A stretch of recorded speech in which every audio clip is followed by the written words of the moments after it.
Well, let's go now to Jamil Jaffer. He's founder and executive director of the National Security Institute. Thank you so much for joining us on this Saturday. If the U.S. is striking Iranian military targets, but intelligence suggests that regime change is unlikely, then what exactly counts as a success in this situation to you?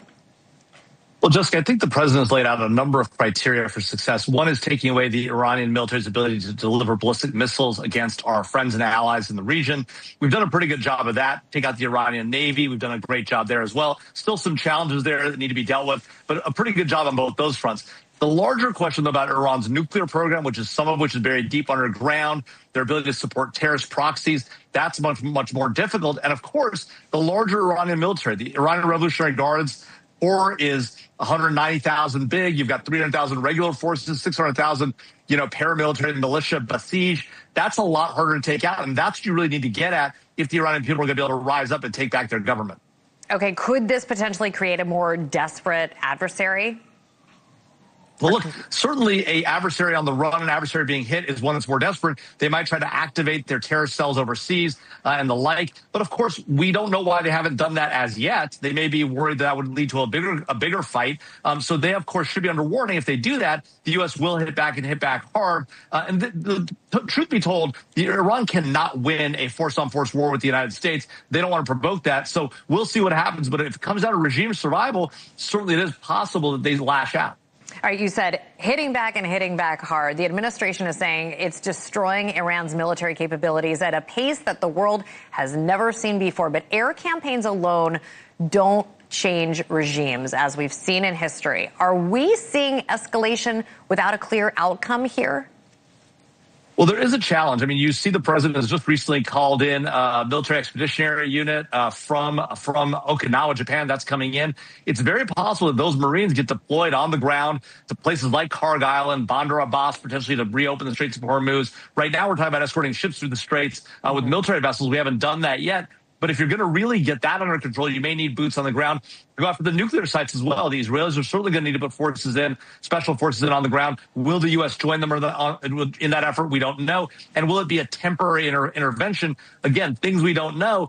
Certainly to achieve the goals the president set out, you're going to need to continue to hit them from the air at a minimum for much longer than just 2, 3, 4 weeks. So if the president wants this war over soon, that's not likely to happen. Okay. Also, we've learned 2,500 Marines are going to be deployed, with the U.S. already supporting Ukraine, watching China and Russia.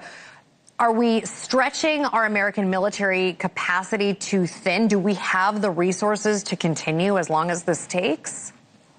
Well, it's a great question, Jessica, and this is part of the challenge. Historically, we've always wanted to be able to fight two contingencies simultaneously in two different theaters of war. We have drawn down our military so significantly and our intelligence capabilities so significantly that we no longer have the ability to do that. Our adversaries know that, and that's the real challenge here. We need to rebuild the U.S. military. And President Trump, to be fair to him, has put a significant investment in, but it's not a consistent investment. It's year to year. It's been billions of dollars. We need to spend more, but we need to make that consistent over a decade in order to rebuild the U.S. military so we can handle a situation like Taiwan, potentially in Southeast Asia, a Persian Gulf situation as well. Right now, we're trying to fight one and move forces between the both theaters. And to your point, we're still dealing with Ukraine and Russia as well. This is a difficult situation for the U.S. to be in, and we are being stretched thin. Okay, I want to get your reaction to U.S. strikes on Iran's Karg Island, its oil hub. Do you think things are escalating? Is this a sign that it's escalating and not stabilizing? Well, look, it was always likely that we were going to hit those military facilities on that island. The question is, will we go after the oil facilities? And thus far, the president's been very careful to say we're not doing that. In fact, when the Israelis hit oil depots in Tehran earlier this week, the president was very clear with them that they ought not do that. He doesn't want to raise the world price of oil. That being said, the president also said today, if you guys keep trying to mess around and don't straighten up, we may very well hit those oil supplies. And so that's going to be a challenge, because then the question is, how do you keep the world price of oil low? We've released 175 million barrels from the U.S. Strategic Petroleum Reserve.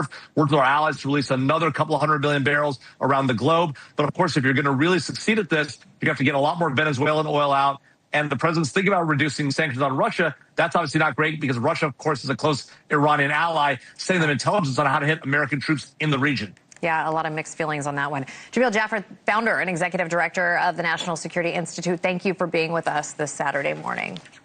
Thanks, Jessica.